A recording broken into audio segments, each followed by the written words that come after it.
Kejadian ini terjadi sama cowok yang kita sebut aja namanya Patama ya. Patama. Dia tinggal di Jakarta dan Patama ini udah sekitar 40 tahunan lah umurnya. Nah, Patama tuh berasal dari keluarga yang emang Islami banget gitu. Emang dia tuh nggak pernah tinggal sholat. Dia tuh selalu puasanya tuh nggak lepas, Senin Kamis juga puasa mulu gitu. Oke. Nah, tapi yang beda dari orang-orang Islam pada umumnya, setiap malam Jumat di tanggal-tanggal tertentu yang gue juga kurang tahu pasti ya tanggal berapa, Patama ini nih selalu datang ke pantai selatan buat sembayang dalam tanda kutip. Nah, kayak setiap bulan tuh pasti sebulan sekali tuh Patama tuh selalu aja ke pantai selatan. Dan rutinitas ini tuh selalu dia lakuin mulai dari Patama umur 25 tahunan. Berarti udah lumayan lama dong ya? Iya, udah sekitar 15 tahunan lah Patama ngelakuin ini. 15 tahun. Nah, kenapa Patama selalu datang ke sana buat sembayang? Karena katanya tuh emang keluarganya Patama tuh punya warisan, punya pegangan yang diwarisin turun-temurun. Oke. Nah, bentukannya kayak gulungan kertas gitu. Gulungannya kecil dan isinya tuh kayak tulisan-tulisan Arab yang nggak tahu artinya apa. Kebanyakan kayak kertas lama tuh udah kuning-kuning gitu loh, Chef. Tulisannya udah luntur-luntur dan itu tuh Patama pegang terus. Oh, oke. Selalu Patama bawa kemana-mana dan emang keluarganya Patama itu selalu karirnya pasti bakal lancar. Karena si kertas itu. Karena si gulungan ini. Oke. Nah, yang selalu Patama tahu juga dari keluarganya adalah kalau misalnya gulungan kertas itu nggak dijaga dan Patama tuh nggak ke pantai selatan buat sembayang, pasti tuh bakalan ada bala atau hal buruk tuh pasti bakal menimpa ke Patama ini, Chef. Oke. Gitu. Awalnya Patama tuh selalu nggak percaya akan hal itu. Nah, tapi akhirnya dia percaya karena hal buruk menimpa Patama sendiri. Di tahun 2017, Patama itu baru nikah sekitar 5 tahunan. Nah, Patama tuh udah sukses banget lah megang perusahaan keluarganya kan. Perusahaannya itu juga gue nggak bisa nyebutin apa. Yang jelas itu perusahaan keluarga dan cukup sukses banget. Karena tuh selalu punya klien besar gitu. Nah, kadang rekanan bisnisnya Patama, anak buahnya, sampai istrinya pun sendiri suka bingung gitu sama alur keuangan perusahaannya ini. Oke. Karena setiap Patama bilang lagi seret duit, kayak kliennya kurang gitu. Nah, Patama tuh bilang setiap malam Jumat, setiap sebulan sekali, dia tuh pasti bakal meeting keluar kota. Oke. Dan pas pulang dari luar kota itu, pasti kliennya bakalan tembus. Dia tuh bawa uang banyak gitu loh, Chef. Nah, bertepatan Patama lagi yang katanya keluar kota buat meeting. Istrinya tuh kita sebut aja namanya Bu Prita ya. Prita. Bu Prita. Bu Prita itu datang ke kantor iseng-iseng buat ngecek lah, mantau gimana perusahaan suaminya, anak buahnya ditinggal sama suaminya aman atau enggak gitu kan. Ketemulah Bu Prita ini sama anak buahnya Patama, ngobrol-ngobrol, nanya apa kabar segala macem, kerjaan aman enggak gitu. Sampailah Bu Prita di pertanyaan tentang kebiasaan Patama yang suka keluar kota buat meeting katanya. Nah, udah 5 tahunan selama pernikahan Bu Prita sama Patama tuh sebenarnya dia tuh udah rada naruh curiga, Chef. Dia tuh ini istrinya berarti? Iya, si Bu Prita ini ke Patama gitu.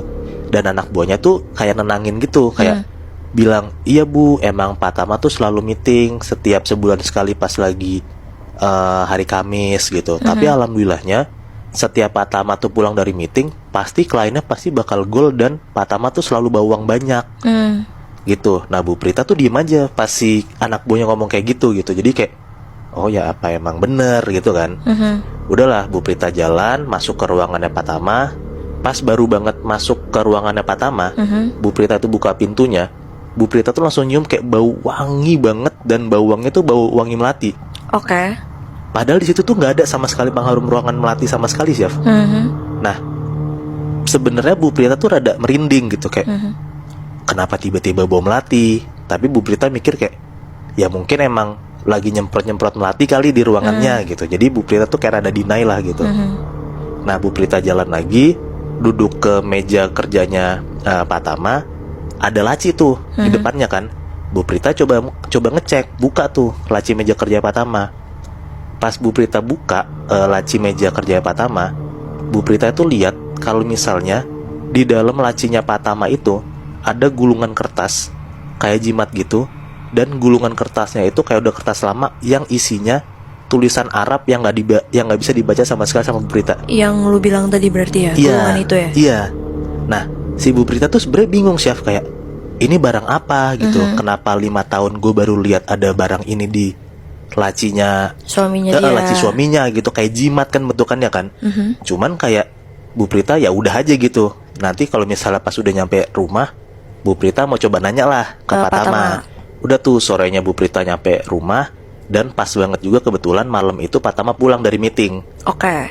Nah udahlah, mereka nyampe di rumah ya basa-basi lah nanya gimana meetingnya mas, segala macem gitu kan. Sampai pada akhirnya Bu Prita sampailah di pertanyaan tentang soal apa yang Bu Prita lihat di ruang kerjanya Pak Tama. Berarti si gulungan itu? Iya, si gulungan itu. Nah di situ tuh Pak Tama langsung kayak rada kaget sih, kayak Pak Tama tuh langsung bilang, Mah, jangan sekali-sekali lagi Mama buka meja kerja saya ya, gitu. Nanti ada yang hilang, katanya si Pak Tama. Nah di situ Bu Prita langsung kayak, lah, kenapa mas, kan saya istri kamu. Ya harusnya saya nggak apa-apa dong buka-buka gitu. Nah denger si Bu Prita ngomong kayak gitu, Pak Tama tuh langsung kenceng suaranya, langsung naik gitu. Nanti kayak bilang, sekali lagi saya dengar kamu buka laci saya, kamu jangan pernah lagi ke kantor ya. Bu, wah. Langsung marah kayak gitu chef. Nah udahlah, karena mereka tuh dua-dua sama-sama kenceng kan, dan Pak Tama juga capek abis dari luar kota. Pak Tama tuh langsung ke kamar duluan buat tidur. Pak Tama tidur, Bu Prita lihat lah kayak, oh Pak Tama udah tidur, suami gue udah tidur. Nah Bu Prita tuh nyoba iseng ngecek HP-nya, siapa tahu ada kayak info lah gitu yang Bu Prita mau tahu kan. Pas dicek HP-nya Pak Tama, ternyata HP-nya di password, yang mana Bu Prita nggak tahu passwordnya kan.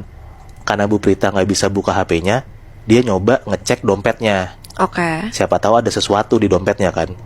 Nah pas Bu Prita buka dompetnya Pak Tama, Bu Prita tuh langsung bener-bener kaget banget, karena Bu Prita lihat di dompet Pak Tama tuh ada gulungan kertas yang persis banget kayak ada di ruang mejanya Pak Tama.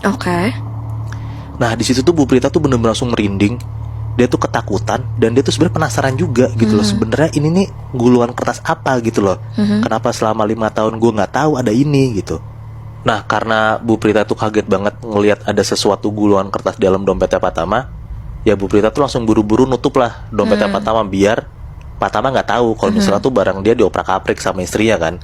Udah dia tutup dompetnya, dia lanjut tidur lagi gitu. Jadi nggak mau ngebahas sama sekali tentang hal itu ke Pak Tama kan.